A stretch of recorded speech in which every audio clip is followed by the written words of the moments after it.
Thank you for the floor, Madam President, member states, and distinguished colleagues. I am Mario Galbert from Jamaica. I am the current co-chair of the United Nations Decade on Ecosystem Restoration Youth Task Force and acting as one of the major group of children and youth representatives in the 2022 United Nations Ocean Conference. I speak on behalf of thousands of young people across the world.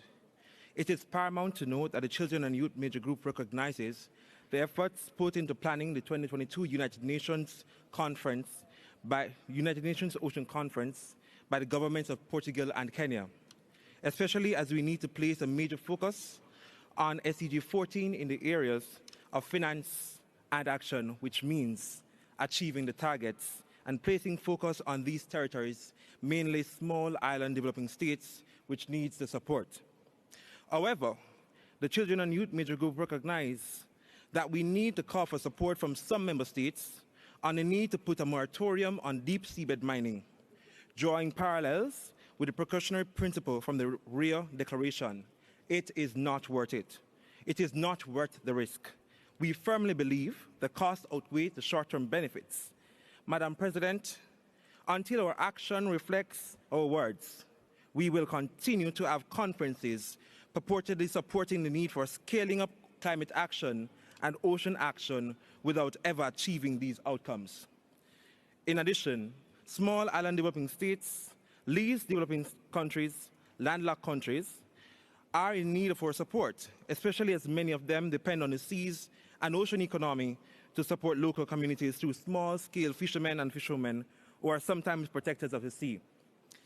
SIDS and LDCs are often neglected in the discussion and face many other issues like sargassum influx, hypoxic dead zones, plastic pollution, and overfishing.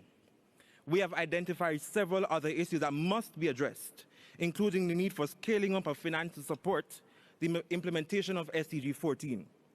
We thank those who have been making commitments over the past few days to invest millions, if not billions, to support the work that needs to be done. Investment in SDG 14 will enable countries to utilize the innovative ideas of young people to address issues related to coral reef restoration, biodiversity, and conservation. Madam President, we believe that ocean governance is paramount to addressing the triple planetary crisis of climate change, biodiversity loss, pollution, and of course for climate justice.